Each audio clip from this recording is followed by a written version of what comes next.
kind of quickly, and you still had a thought on the Take It to the Limits. Wasn't that it? Yeah, I think that was our last song. Or was it Peaceful Easy Feeling? That was last week. Yeah, okay. But if there was something that stuck in your mind that you wanted to finish on that. Probably Take It to the Limit. But I think I have to digress to my original thought of pretty much all the music of the 60s, 70s, 80s was all sex, drugs, rock and roll. I agree. And now there was certainly insight into mature thinking and such in a lot of it.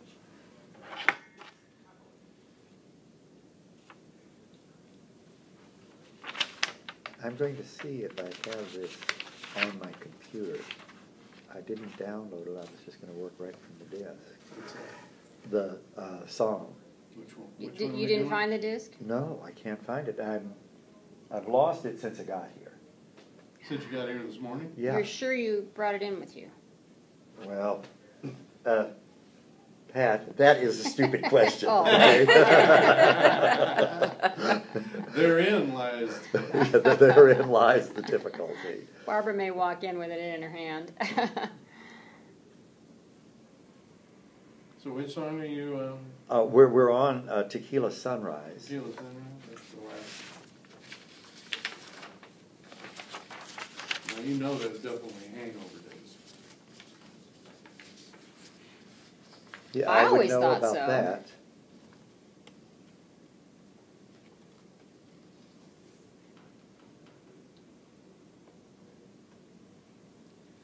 See, I think most of this music that those bands wrote in those days, they were going from town to town to town to town to town, and it was, it was like a sailor, you had girl in every town. Girl in every port. Really?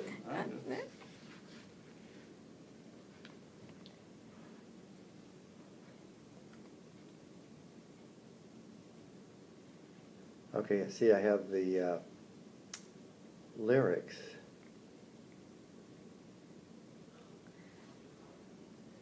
But I don't actually have the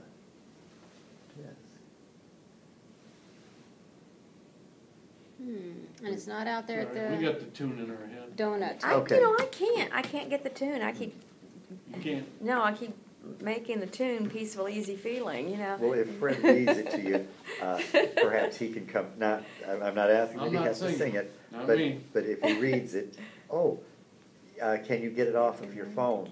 I didn't bring my phone today. Well, I've got a phone, but I don't know how to do it. Is it an iPhone or? I have an iPhone. Do you want to just pull it up off iTunes? And if it costs you 99 cents, I'll pay for it. And you get to keep it.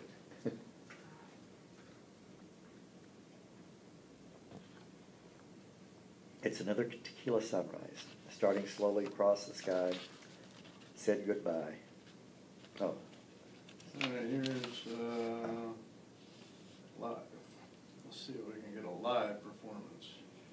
All right. 2008. New Zealand, 2011. Well, we'll just go with the 2008. 2 minutes. Well, thank you. And if I need to pay you the 99 cents, just... I don't know. It's... It might be a freebie, huh? That's a freebie. Yeah. I have the same disc at home, the Eagles' Greatest Hits. Oh, he got it? That's the way I do it. Okay, one of the first thing that comes up is just a hired hand. Was he actually working as a... That's my stand. Come around over here, Julia.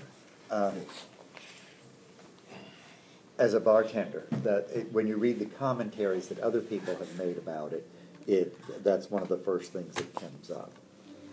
Was he a bartender commiserating with other people, the clients. So. Could have been a roadie in the band. Okay. Yeah, that's my take was. I would. Well, I mean, it could be anything. But Well, and I also in all these songs, I also think of beach bums. You know, being on the beach and just living the beach life. Yeah, you go out and you play all night long, you party. Mm-hmm. So we've heard.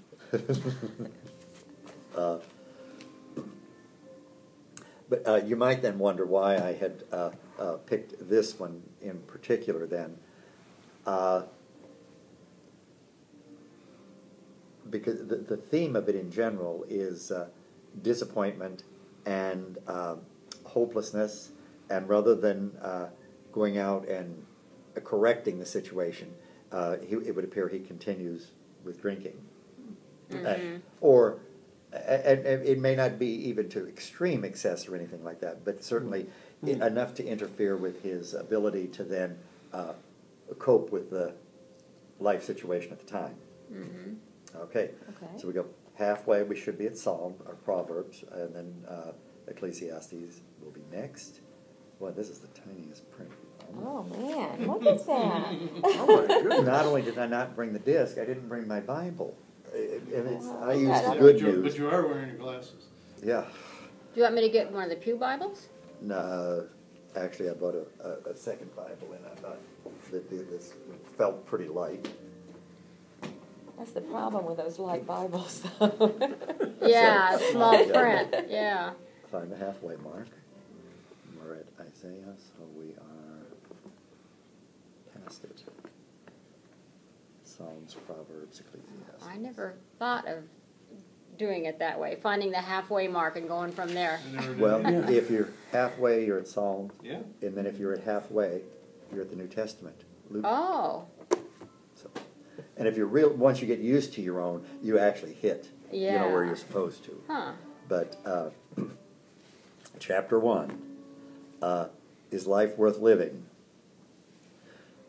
These are the words of the teacher, King David's son, who ruled in Jerusalem.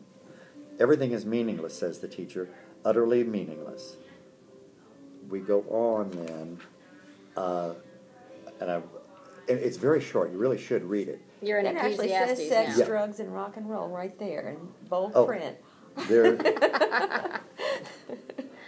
Oh, that's the Student Life Bible. Life This is Bible. the first time I've ever opened this one. Now, don't tell Sandy, or she'll tell me I've had a spirit sighting here. But it does. It's interesting how things get collapse in on you, because Yancey, the one we're doing for book club, this last chapter, or second to last chapter, I was reading it at the same time as I was preparing for this, and it turns out. Okay, that'll work. Oh, that may be copyrighted material, and it may be. That'll work. And the whole thing with Ecclesiastes is that through the ages, people have had doubt, because we know there are miracles and everything else that prove God's existence, the nature of creation and everything else, and that He is a just and loving God, and all of this. That's all out there. But it rains on the wicked, just as it does on the poor. Those who are wicked seem to succeed more than those who aren't. Pain and suffering comes to, we're back to the story of Job. You got to define success, though. Yeah, okay, and now... that changes it all. And then, yes, the abundant life that we are promised through Jesus Christ is a whole lot different than the markers we have set. That's what had brought me to the closing statement last round, was, as we look through these things that were related to pop culture and that, these are the things that people then use as kind of markers in their life for have they succeeded, haven't they, or, what am I supposed to do? You get a good job, you get this, you get that, and we put those markers out there. And at least, and I don't think we're any different than any other culture No, I don't in the think so last 4,000 either. or 5,000 years. And certainly Ecclesiastes points it out that, and he talks about, you know, materialism and that, and in the end you die. And then he goes on about this and that, and in the end you die. And then and if you have led the good life, and then you die, you know. Reminds me then too at the close of Kings, that's the one we were doing before. Moses says, and this, remember when we were talking about the number of years that man is destined to live? Right. When you go to Genesis, it's 120 years. There's that debate over, did they really know what 900 years were then, and, you know, was a day a year, blah, blah, blah, all that. Well, after they finish with that discussion of how long, who has lived, it then says, God will number your years to 120. The research now with the telomeres at the end of your DNA strand have come up with research that demonstrate that you've got 120 years tops. That's when the last telomere falls off the end. When it falls off, that cell can no longer replace itself, and then you die. Oh, I'll be darned. Aw. That's interesting. Yeah. And Genesis, and this was in a Scientific American, No, that's until they grow new bodies from stem cells and replace everything. So, we'll get to that. But, Well, my retirement lasts till I'm 125. I don't have to worry about that any longer. Amazing that number came up thousands of years ago. And I checked their bibliography, and for some reason was too busy to write back in letter to the editors. The bibliography is incomplete. Check Genesis, and it's about 11. But anyway, then this question of, you know, good versus evil, that the continued discussion is God engaged and active in the world, and these sort of things continues, and Ecclesiastes addresses it, and in the end, what he says is hedge your bets. You know, and we hear this now from some people say, well, you know, if you're going to die, at least if I do this, then, you know, I have a chance, and if we're all dead, we're dead. Well, that discussion is 4,000 or 5,000 years old for that rationale. So there we are, and well, it's all about your, you know, inherent need for safety, security, you know, all the things that man goes after to find happiness. But unfortunately, for the most part, man never looks within, and is always going for those external things that stimulate you, that give you that and temporary happiness, whether it's a drink or, you know, laying on the beach or, you know, smoking dope, whatever it is. I mean, and that's really what this is all saying. You know, it's changed the path where you're looking for your happiness. That, you know, if God is within each one of us, then somewhere in there, if you look hard enough, You'll find him, yeah.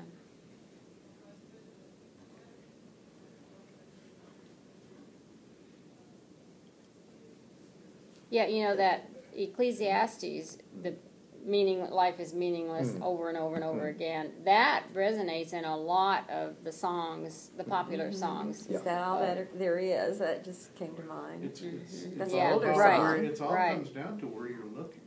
And that's the direction, and what they're saying is that, to me, what they're saying is that direction maybe isn't where it all is. It's all, that's all meaningless. You know, we live in a society, in a world where success is based on it's materialistic. Material things. Right. You know, do I have a good job? Am I making a lot of money? Big house, big car. Do I have a big house, cars? You know, all this kind of stuff. And that's what they're saying, that, you know, you can have all those things, and you can be successful in this world, but if you really don't find yourself, you know, what do you have? It's all meaningless, because it all goes away. I mean, the bottom line is we're just caretakers here. You know, all this stuff, you know, material things that we have, they're and there are studies then that suggest that, like, the suicide rates are not highest among the poorest or the most disadvantaged, they're continuing to struggle for whatever reason. Give us our daily bread. Yeah, and it was interesting also, I didn't watch the whole thing because it was actually kind of revolting. They had a thing on, a life work type thing on Kurt Cobain on one of the HBO channels, one of the 500s. Oh. And I started watching it, and apparently that was a very unhappy young man, and yet financially certainly, and then by most standards of the time, quite successful. And it seems as though he came to an untimely end. Well, how about the poem and then the Simon and Garfunkel song based on that of Richard Cory? What's that? Tell me more. About a rich young man who had everything in the world, and the last line of the poem, and Richard Cory put a bullet in his head. You know, obviously he did not. He had everything you can imagine. Yeah. Jim Morrison. I mean, alcohol and drugs. Sure. Yeah, Elvis Presley. Elvis, prime example. Now there's a guy that had it right. He had it all. That started from nothing and got it all. That's right. Yep. Michael Jackson. Right. And you know, it's like sometimes, I think it's selfish. I mean, like if Kurt Cobain had thought of his young son, you know, I mean, it's doing things that you're thinking about, well, what makes me happy or I'm miserable, instead of thinking, well, what about these people that I'm responsible for or that care about me, you know? Right. Well, until you can give up yourself and do things for other people, that never happens. Because then you're still searching. The search isn't about you. The search is about everybody else and what you can do for everybody else. Mm-hmm. Because that's when it all comes back to you, when you give it away. That's true. That's right. Yeah. And that's true. It's true. It's real. It's real. You're right. I mean, you look at the life of St. Francis and Mother Teresa. Mother Teresa, you know, there's over the hundreds of years. Mm-hmm. I mean, these people had it right. I mean, they left. St. Francis was came from a very wealthy family, and he left it all. He gave it all up to go be with the downtrodden, which is basically what Christ did. Yep. He didn't hang around with the Pharisees, and he stayed with the downcast, the downtrodden, and Paul, all the people that needed help, Right. and gave them hope. So, working with missions and outreach here, one of the things I try to do is, not look at the what we refer to as clients in the food pantry as the person that's really getting the service here. Those of us who are working there are getting more out of this than they are. They're getting a couple of cans and maybe 11 pounds of chicken, but it's a very different set of experience, and I think some of our mission work should be done more in Boulder City and Summerlin in the economic sense, in terms of these are the individuals that are perhaps still searching for some satisfaction in life and have the opportunity to have the resources to be able to do these things. So. But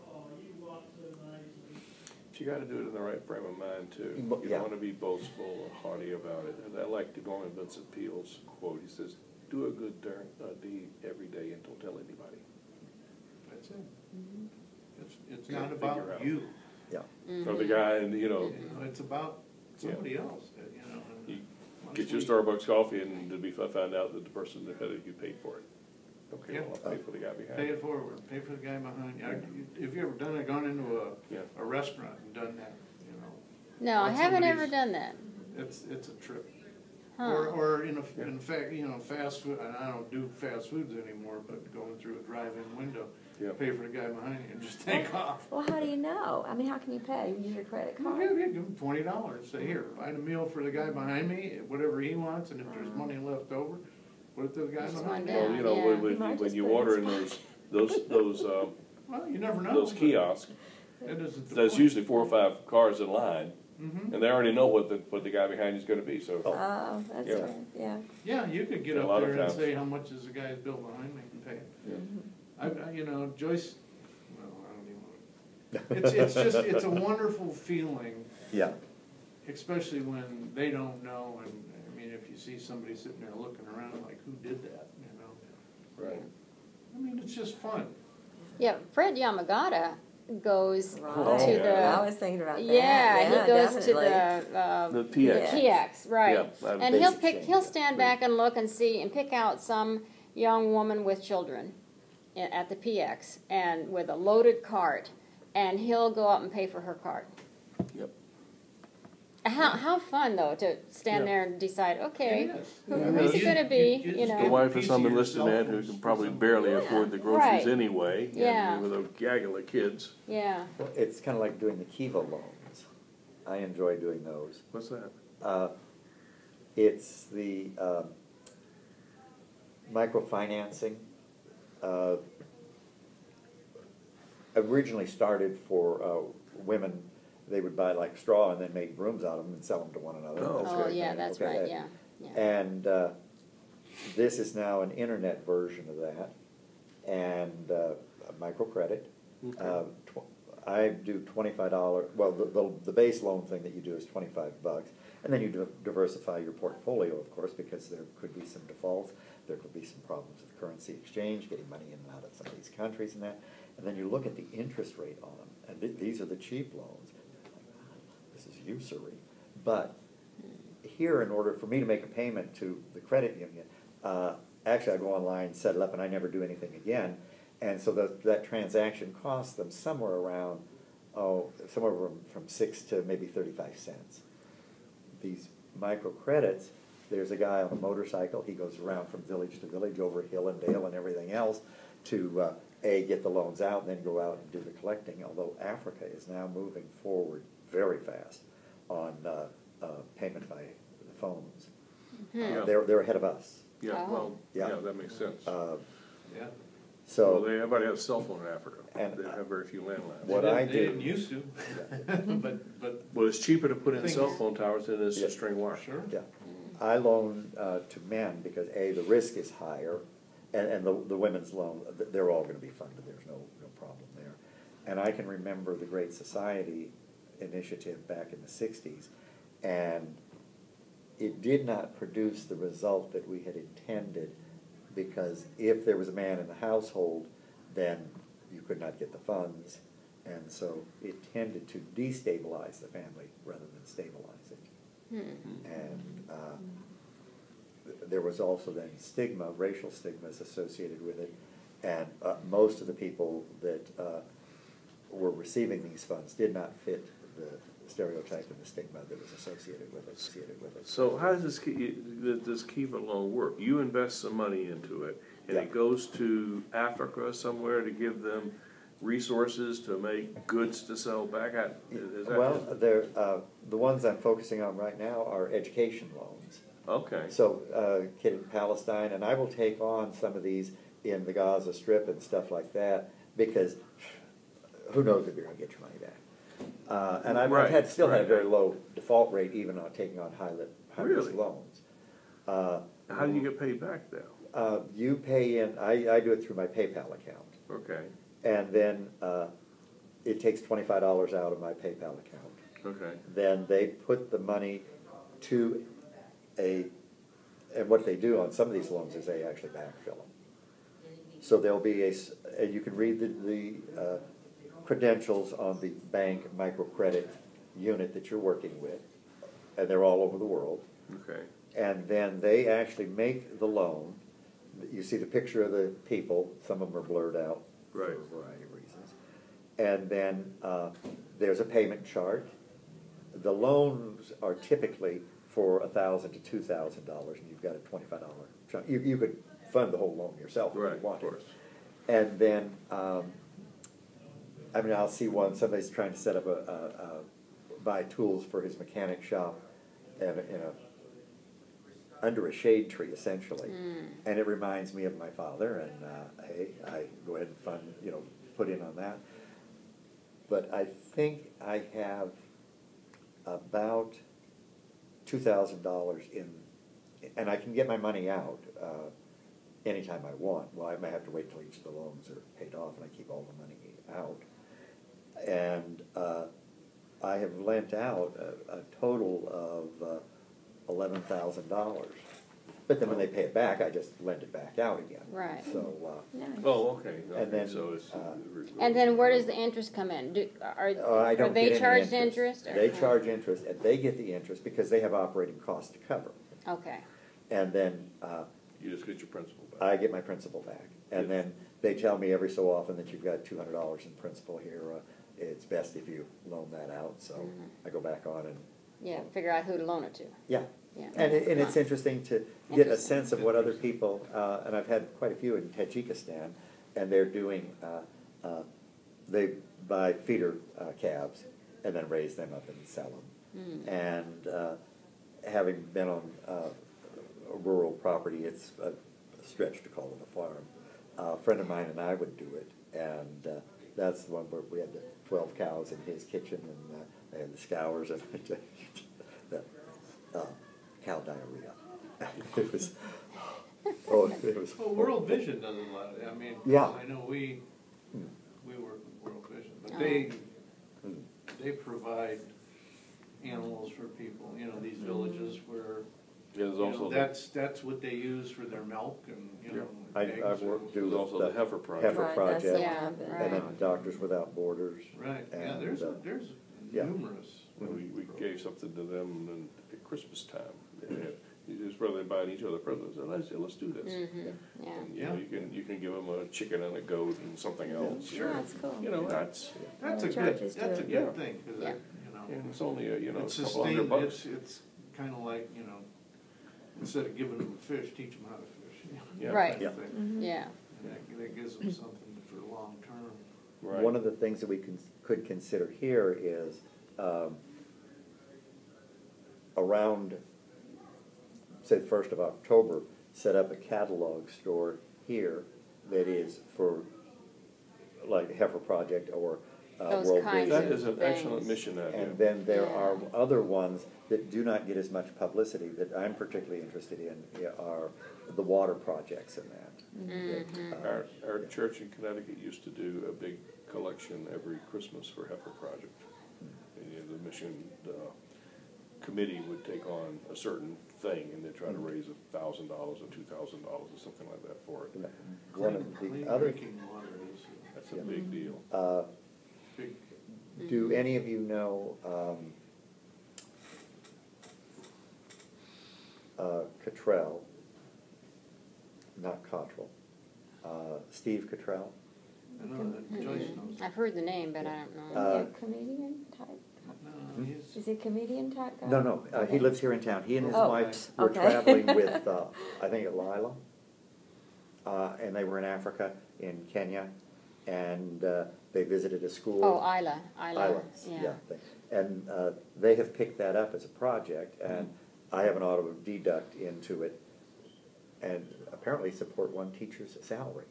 Oh. Wow. And I, before they got around to asking, would you, look, continued support and that sort of thing, I bought the first load of water for the water tower that the Kiwanis here in town had built for them. Wow. And then they'd fill it up, and that was mine. Oh, Wow. neat. that's cool. And he is a folk singer, John Denver style, if you will. And I think we ought to maybe consider doing a fundraising for that school in Kenya. I've got a lot of pictures of that. Sure. It's just kind of an interesting thing, and how little things start, like Partners in Health, the Haitian health outfit. The initial money that sustained that before the millionaire guy in Boston hit it was a little church in South Carolina. Huh. So check What's on the Other Side of the Mountain. I think that's the name of the book. Oh. And it's another mountain. Yeah. So, well, there we are. Yeah. But That that would be a good idea for our church to pick something Yeah. for Christmas and, make a concerted effort. Yep. And if we want to keep it local in that sense, Steve and his wife, Nancy, are local. We could probably get them to come in and give a presentation about the school and the support. And I follow a little bit. But, Sure. Yeah, yeah, I think it'd be good. I do too. Do we have a missions committee per se? Well, outreach, Yeah. Outreach. missions and Okay, outreach. that's- And the that would Barbers do are it, just yeah. now taking over from David. Yeah. Okay. And they're doing it kind of gradually. Okay. By doing it, they're taking over the food pantry Right. and Family Promise. Family Promise. I'll do that next letter out for Family Promise here shortly. That's coming up, isn't it? October. Oh, October, okay. Coming up. Yeah, It'll be here before it's we here before you before know the it. summer's over. It'll be here before you know it. I can't believe that Temperature drop conference is below 100 Wednesday. And we leave for conference on Wednesday. Oh, and, you're leaving on Wednesday. Yeah, I mean, it's, all this time, it's months away. Yeah. It's not. It happens. Are you one of the loomers? The loomers? Oh, no, I'm No, not a okay. loomer. No, I could be. I know how to do it, Oh, though. okay. Is Steel Pub this Thursday or next Thursday? I think it's next Thursday, but I'm I not thought it positive. was Yeah, this because Thursday. Maybe it Month. is. Is this Thursday, because it's right after the library lecture? Oh, It's the okay. third Thursday, but I don't know if I'm they're just gonna wondering have if it. nobody's gonna be here. Sandy won't be here. I won't be here, I think Sandy ought to cancel it and move it a week. probably. Actually, there's enough of a group there. I don't like to see things get moved or canceled. Yeah, That's my personal thing. Heather and Terry are in town. I mean, they'll Yeah. be there. And is Allison here? I think. Oh. She's out of town. Oh, Till she's out in July, summer. yeah. Okay. That's the thing. In going over the calendar, the church is really winding down this July and August. Yeah. There's not much Typical going on anymore. summertime. Hmm Too many things happening with folks. Yeah. Okay, Kids I on vacation. think we can wrap up here. I'm sort of got off track, I guess. But That's all right. not the worst thing. Well, actually, we were probably lucky that we got off track here. Well, we're still. I'd have gotten philosophical about this thing and then be in tears, sobbing on the table. And, I missed poor it all. guy. Is Yeah. there any more music you wanna hear? I can pull up another one. Well, actually, we should close with that one if you can still find it. Pat, you'll need Tequila. Yeah, I'll Tequila's need not to off. turn this off. So what are we doing next week? Oh, okay, I'm not here next week. I'm not here next week. Nobody's here next week. What are you looking at me So- for? Yeah, You want the same song? yeah. Shall we just not have Sunday school next week? I think You don't that's like to probably see an things idea. canceled or changed. I don't like to see things canceled or changed. But you won't be here. No, but you have to come back and do this, and you can go back to Phoenix. I could come back that night. You want to pop your button? But, Okay, so are we going to have Sunday school next week or not? I need to. oh, You stop it. Stop it. No, no. No, okay, could you- next week. Now, what I Goes on can there. do is give you some CDs to play Hey, Linda. that are on something like Africa University or the Sager Brown Emergency Relief Depot or other Methodist initiatives, if you would want to look at those. They would just then be some background material on some of the missions and outreach type activities of how we organize it and some of the things we're supporting Okay. through our apportionments. So, yeah. Okay, yeah. We ought to know what our apportionment is doing. That would be good, yeah. Okay, and I will set up with someone You want to get the CD to me? CD to him, and I'll put a boombox in. okay. No, not CD. It'll be a DVD. I'm sorry, DVD. That's So you not need gonna a work. computer. It's not gonna work. Not on a boombox. No, No, you have to have a But computer. I don't know if my laptop will play a DVD either. It's not my laptop either. I can leave you mine, Okay. and we'll make sure that you actually have it. Well, drop it off at my house before you leave, or drop it off, bring it to me on Tuesday. Tuesday, men's coffee. Yeah, right. Okay, so there will be Sunday school next week. There will be Sunday school next week. Okay. Okay. And now we're going to play some more Eagles. And I take it you turned that off during the last one. Oh, come on.